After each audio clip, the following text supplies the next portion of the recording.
Hi everyone. Have you recently had a debt forgiven, discharged, or canceled? Well, in today's video, I'm going to let you know how this can have an impact on your taxes.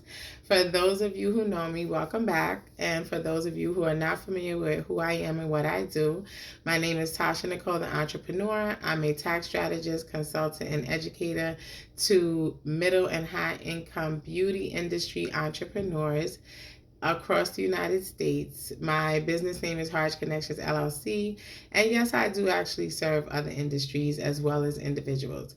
I am your GPS to starting and growing your own business from home or from anywhere. My company name is Harsh Connections LLC. All right, so let me get my notes for those of you who've seen my videos before. You know, I do try to come with notes so that I could try to stay focused. So just please bear with me.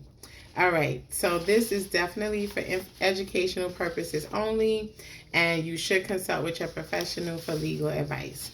Now, when it comes to debt cancellations, because I've been getting a lot of questions recently, different things have crept up with people, debts that they've totally forgotten about, maybe a car that they had totaled, got, the bank, whatever, took it back and never sent the debt cancellation, wasn't even aware of it. The person totally forgot about the whole situation.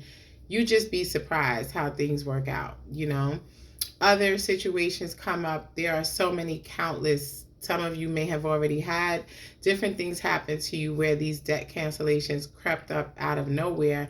Not really out of nowhere, but things that we may have forgotten about. Okay, so that's what I want to talk to you all about today, because that's been happening, and a lot of people, I think, don't really realize how it can affect your taxes.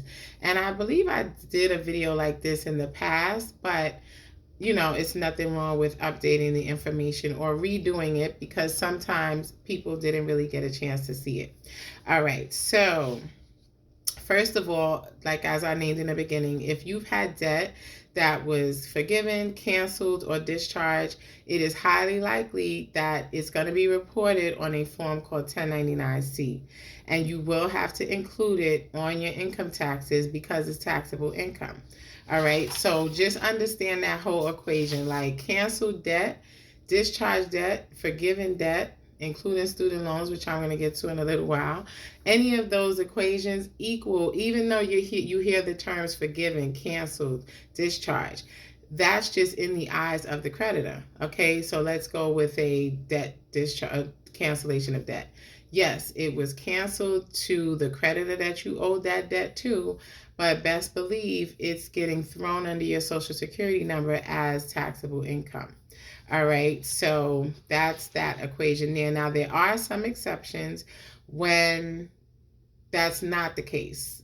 Okay, so we have bankruptcy, insolvency, or certain student loans, okay, where it doesn't apply. So you do have some industries where there's a student loan forgiveness situation where if you work for certain employers, I believe it may be government employees, but basically there's specific criteria that has to be met where it's not going to be included in taxable income. It's going to get forgiven, okay? So there's certain circumstances like that. Same thing with bankruptcy or insolvency. The thing with bankruptcy is that it can be tricky, because let's say you have your debt forgiven, something that you owe the creditor, and then you file for bankruptcy after the fact. In a case like that, yeah, it's going to be taxable, because although you still file for bankruptcy, you did the bankruptcy post when you already had the debt discharged. Okay, so that's a different case scenario. So definitely make sure you do your research, before you cancel these debts. Maybe you want to meet with a professional, a tax professional, to kind of help guide you. Ultimately it's always your decision, but it's just good to make an informed decision. So do your research. Now, here's some steps you should take. Step one, if you do move forward with any debt cancellation, document it. Because believe it or not, as I mentioned in the beginning, you do have some situations where the creditor doesn't even send you the form, the 1099-C, but best believe they're probably going to send that to the IRS. So even if you don't receive it, they're probably going to send it to the IRS, which even if it takes a few years for the IRS to realize that you didn't include it on your taxes, once they do realize it, they're going to be writing to you saying, hey, you didn't include this, you owe us money on this debt. All right, so you first want to always make sure you document any debts that you have discharged or forgiven with the creditor you owe it to. Document who it was with, how much it was owed, how much was forgiven or canceled, the date, all of that. And kind of maybe even ask them, are you going to send me a 1099-C? All right. Step two is that see if you do qualify. Once it all plays out, see if you do happen to qualify for one of the situations where this debt can be excluded from your taxable income. Okay, so you definitely want to always check that out. And then step three is if you, or if you're working with your tax professional and it is discovered that you do in fact qualify, you do have to fill out a special form called Form 982, which can be found on the IRS website at www.irs.gov. And also another situation that could happen, let's say that, as I mentioned, you didn't include it and then it was discovered that it should have been included. The IRS writes you, you pay it, but then guess what? After the fact, it's then realized that it should have been waived in terms of you owing taxes on it. Well, there's still time to amend in a situation like that. Like if you paid taxes on that debt and then it's later found out that you really you really didn't owe that because you did qualify for one of those exception rules, you can amend as long as it's within 3 years. Amendments, you can amend taxes within 3 years. So before I end this video, I just want to touch a little bit upon student loans because there's a lot of misconceptions and misguidance that's going around, and I realize that through multiple conversations that I've had from people I know, people I talk to, people that ask questions. So here's the thing with student loans. First of all, if you're realizing that they're taking so long to go away, you have to remember this loan is like any other loan in a sense that depending on what your monthly payment is, that payment is going towards interest first, then principal. Okay, so it's going to take a while for that to go down, being that that's the order they apply it to. So if you're financially able to include extra money in your payments, you'd want to do so to try and really get the principal knocked down as much as possible. Because here's the thing, as with any other loan, let's take how credit cards work, for instance, right? Let's say you have a $5,000 balance and you pay $1,000. So now your balance is $4,000. Okay.